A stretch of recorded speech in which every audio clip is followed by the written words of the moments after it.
Shalom, salam berkat dari kami untuk pendengar sekalian. Saat ini pendengar akan diberkati dengan program Hari Ini Harinya Tuhan bagian yang ke-8. Sebuah program rohani tentang doktrin Alkitab yang menolong kita untuk semakin tertanam dalam kebenaran firman dan bertumbuh dalam kemuliaan. Bersama hambanya, Pendeta Gilbert Lumendo, STH. Banyak orang merasa doktrin Alkitab sebagai sesuatu yang membingungkan. Tetapi tahukah saudara bahwa doktrin Alkitab intinya adalah memahami Alkitab dengan benar, dengan pemahaman yang sistematis, sehingga kita terus dapat tertanam di dalam kebenaran firman, sehingga kita terus bertumbuh di dalam kemuliaan Allah. Buka hati saudara sekalian untuk menerima berkat-berkat firman-Nya hari ini. Akhir zaman adalah masa penuaian, karena dunia di akhir zaman menjadi dunia yang stres, dunia yang penuh dengan tekanan. Lalu kita bertanya, kenapa ya kok dunia sekarang begitu stres? Padahal kan sebetulnya dunia modern, dunia sebetulnya ada apa saja gitu, hiburan-hiburan juga banyak. Kenapa justru dunia makin stres, dunia makin penuh tekanan? Sebenarnya jawabannya sederhana, akibat kejahatan yang makin menakutkan. Kejahatan ini membuat manusia makin stres. Oh, di dalam keluarga kita lihat bagaimana kekerasan dalam rumah tangga terjadi, bagaimana ayah membentak-bentak anak-anaknya, bahkan memukul, menghajar anak-anaknya, bagaimana suami memukul istrinya, bagaimana bentakan, makian. Tidak sedikit istri yang lempar pisau kepada suaminya. Oh, tidak sedikit istri yang cakar suaminya, gigit suaminya. Jadi kita lihat bahwa kekerasan demi kekerasan terjadi, kejahatan demi kejahatan terjadi, dan situasi seperti ini membuat manusia hidup dalam ketakutan.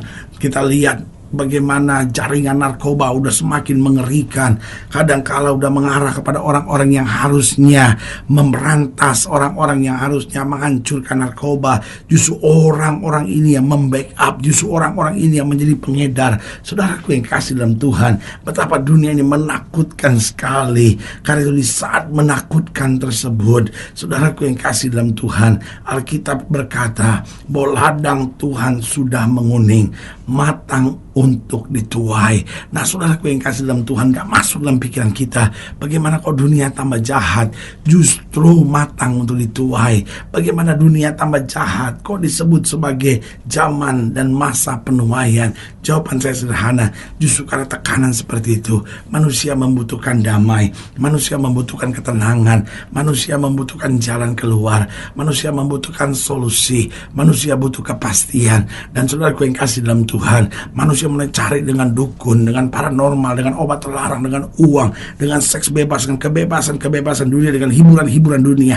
Tapi yang didapat malah kekosongan semakin berat, kekosongan semakin berat. Ada yang dapat diisi untuk sementara, tapi kemudian yang terjadi, kekosongan menjadi lebih berat lagi. Tapi kita ingat apa yang Yesus katakan, mari hai kamu yang letih lesu dan berbeban berat, aku akan beri kelegaan kepadamu. Artinya waktu kita mau kembali kepada Tuhan, maka di situ akan ada damai sejahtera, ada pertolongan, ada kekuatan, ada mujizat, ada kemenangan. Sehingga saudaraku yang kasih dalam Tuhan, di akhir zaman ini banyak orang akan mencari Tuhan dan mendapat kelegaan, mendapat jalan, mendapat kepastian. Karena kita tahu Dia Allah yang tidak pernah berubah, dulu, kemarin, hari ini, dan sampai selama-lamanya. Haleluya. Selamat datang dalam program kita hari ini, Harinya Tuhan, sebuah program rohani yang kembali mengingatkan kepada kita betapa pentingnya kita menjadikan firman Tuhan sebagai dasar keseharian hidup kita.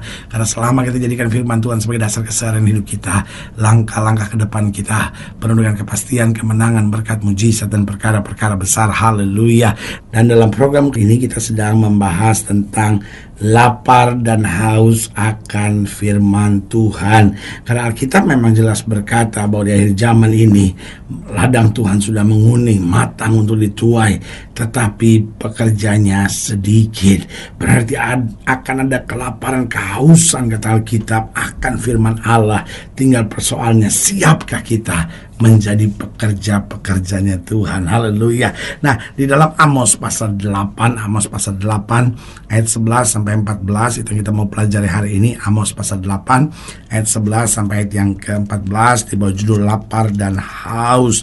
Sesungguhnya waktu akan datang, demikian firman Tuhan Allah, aku akan mengirimkan kelaparan ke negeri ini. Bukan kelaparan akan makanan dan bukan kehausan akan air, melainkan akan mendengarkan firman Tuhan. Mereka akan mengembara dari laut ke laut dan menjelajah dari utara ke timur untuk mencari firman Tuhan, tetapi tidak mendapatnya. Pada hari itu akan rebah lesu anak-anak darah yang cantik dan anak-anak teruna karena haus. Mereka yang bersumpah demi Ashima Dewi Samaria, dan yang berkata demi Allahmu yang hidup hai Dan, serta demi dewa kekasihmu yang hidup hai Beersheba, mereka itu akan rebah dan tidak akan bangkit-bangkit lagi. Jadi Alkitab berkata penyembah-penyembah berhala akan makin tertekan dalam hidupnya. Tetapi orang yang mencari kebenaran, dia ada kelaparan. Tetapi apa yang terjadi? Mereka mengembara, tapi tidak mendapatnya. Nah, saudara gue yang kasih dalam Tuhan, ini Alkitab bilang ladang Tuhan sudah menguning, tetapi pekerja sedikit. Nah, saudara gue yang kekasih dalam Tuhan, menyadari bahwa pekerja sedikit, berarti beberapa hal penting yang harus kita sadari tentang diri kita sebagai pekerja-pekerja Injilnya Tuhan. Mungkin sudah mendengar program yang berkata, pendeta, tapi kan saya bukan hamba Tuhan, saya kan hanya ibu rumah tangga, pendeta, saya kan hanya pedagang, pendeta, saya kan hanya seorang supir Metro Mini, pendeta, saya kan ini hanya seorang polisi, saya ini kan hanya seorang pegawai negeri. Tapi sebagai hamba Allah, saya hanya mau ingatkan buat saudara, setiap kita mungkin bukan pendeta, tapi setiap kita pekerja-pekerjanya Allah, yang harus bekerja untuk mencari jiwa, yang harus bekerja untuk membawa damai, yang harus bekerja untuk meluaskan pekerjaan Tuhan di muka bumi. Nah, pertanyaannya, bagaimana sikap kita sebagai orang pekerja? Yang pertama, kita harus jadi pekerja yang tulus. Kita harus jadi pekerja yang tulus, yang bekerja bukan karena keuntungan pribadi, yang bekerja bukan karena mau mencari nama, tapi yang bekerja dengan ketulusan dan berkata, Tuhan sudah buat banyak dalam hidupku, dan kalau aku ada sebagaimana aku ada semata-matanya karena anugerah-Mu, berarti aku mau berbuat sesuatu karena Tuhan yang telah berbuat sangat banyak dalam hidupku. Kita harus jadi pekerja yang tulus. Saudaraku yang kasih dalam Tuhan, ada banyak orang hari-hari ini sudah kehilangan ketulusan. Ada banyak orang terlampau banyak trik dalam hidupnya. Ada banyak orang terlampau banyak kecurangan dalam dirinya. Tapi mari kita hidup dalam ketulusan. Tuhan, aku ada sebagaimana aku ada, karena itu biarlah hidupku boleh menjadi alat dalam tangan-Mu. Yang kedua, kita harus jadi pekerja yang bekerja keras. Artinya kita jangan setengah-setengah, jangan malas-malasan, jangan sebentar-bentar, aduh capek, aduh rugi, aduh saudara, selalu saya bilang sama Tuhan, jangan hitung-hitungan.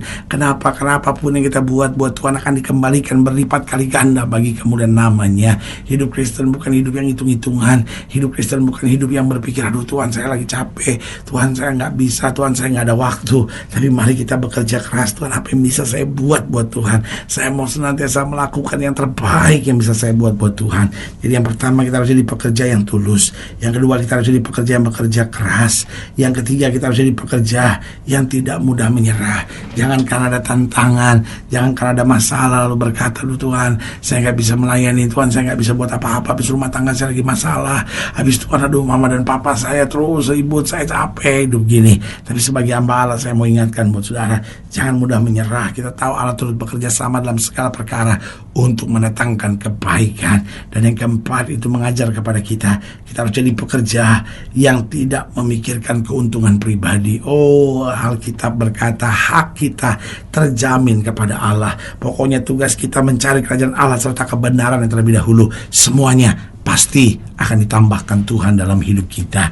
Nah, saudara yang kasih dalam Tuhan, sikap lapar dan haus akan firman Tuhan ini akan kita lihat di sekitar kita. Bagaimana caranya kita bisa melihat sikap lapar dan haus akan firman Tuhan? Yang pertama, banyak orang di hari-hari terakhir ini akan rindu mencari Tuhan di gereja, ya kan? Kita lihat tadinya gereja-gereja sepi, sekarang gereja-gereja mulai ramai. Bahkan ruko dibuat gereja, rumah tinggal dibuat gereja. Oh, bertumbuh gereja-gereja. Tuhan, itu semuanya baik, tapi harus disertai dengan pertobatan. Jangan sampai orang cuma masuk gereja tapi berzina jalan terus, masuk gereja judi jalan terus, masuk gereja tapi tetap pergi ke dukun. Nah, ini yang nggak benar. Kenapa? Karena Alkitab bilang orang yang menyebut nama Tuhan hendaklah meninggalkan dirinya dari segala kejahatan. Jadi yang pertama, betul banyak orang di hari-hari terakhir ini rindu mencari Tuhan di gereja, masuk gereja, tetapi harus disertai dengan pertobatan. Yang kedua, saya pelajari sikap sebagai lapar haus akan firman Tuhan terbukti gimana banyak orang hari-hari terakhir ini rindu untuk melayani Tuhan, ya kan? Aduh saudara, dulu yang jadi pendeta, dulu yang jadi majelis gereja biasanya udah tua-tua gitu, ya kan? Tapi kalau kita lihat sekarang orang-orang muda dipakai Tuhan, orang muda berkhotbah, orang-orang muda jadi majelis gereja. Nah, tapi harus disertai dengan apa? Dengan kedewasaan dalam Kristus. Karena Alkitab dengan tegas bilang yang baru bertobat jangan melayani. Artinya orang yang belum punya vision, orang yang belum punya kepastian langkah, orang yang masih goyah imannya, jangan melayani dulu. Karena melayani Tuhan itu penuh dengan tantangan. Tapi kita harus dewasa, harus stabil dulu, sehingga tantangan gimana pun kita tetap maju dalam melayani Tuhan. Yang ketiga, banyak orang di akhir zaman ini rindu untuk meraih firman Tuhan, yaitu dengan apa? Dengan mau mendukung pekerjaan Tuhan. Oh, sekarang saudara-saudara, banyak orang mau berkorban, banyak orang mau menyumbang untuk pekerjaan Tuhan. Tapi pertanyaannya, jangan sampai kita kelihatannya mendukung pekerjaan Tuhan, namun mengharap penghargaan, mengharapkan imbalan dari manusia. Kalau kita mau berbuat sesuatu buat Tuhan, buatlah dengan sungguh-sungguh, karena kita tahu Tuhan, saya berhutang sama Tuhan. Tuhan sudah buat banyak buat saya. Berarti kalau saya memberi bukan untuk saya mendapat sesuatu, tetapi karena saya membalas apa yang sudah Tuhan kerjakan dalam hidup saya. Dan yang keempat, yang terakhir, sikap lapar dan haus akan firman Tuhan yang terbukti bahwa banyak orang hari-hari ini rindu untuk menerima karunia-karunia Allah. Namun saudaraku, orang yang menerima karunia Allah harus dengan pengertian yang benar. Jangan sampai disesatkan. Betul, hari-hari ini manusia lapar haus akan firman Allah, tapi biarlah kita tidak mau disesatkan oleh dunia ini, tapi kita terus bertobat dengan sungguh-sungguh. Kita terus melayani Tuhan dalam kedewasaan, kita mendukung pekerjaan Tuhan dengan ketulusan, dan kita menerima karunia-karunia Allah dengan pemahaman yang benar tentang firman Allah. Haleluya. Saudara yang kasih dalam Tuhan, jika saudara nilai lebih jauh, hubungi kami melalui telepon, hubungi kami melalui surat, kunjungi website kami, karena kami ada untuk membawa Bapak Ibu saudara senantiasa lebih dekat pada Tuhan dan mengalami kasih kuasa mujizat yang luar biasa.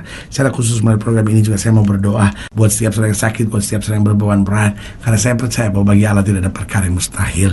Saudara-saudara yang ingin didoakan secara khusus, boleh taruh tangan kanan saudara di dada, dan kita berdoa. Mari kita berdoa. Bapa, dalam nama Yesus, hamba doa untuk setiap pendengar sekalian.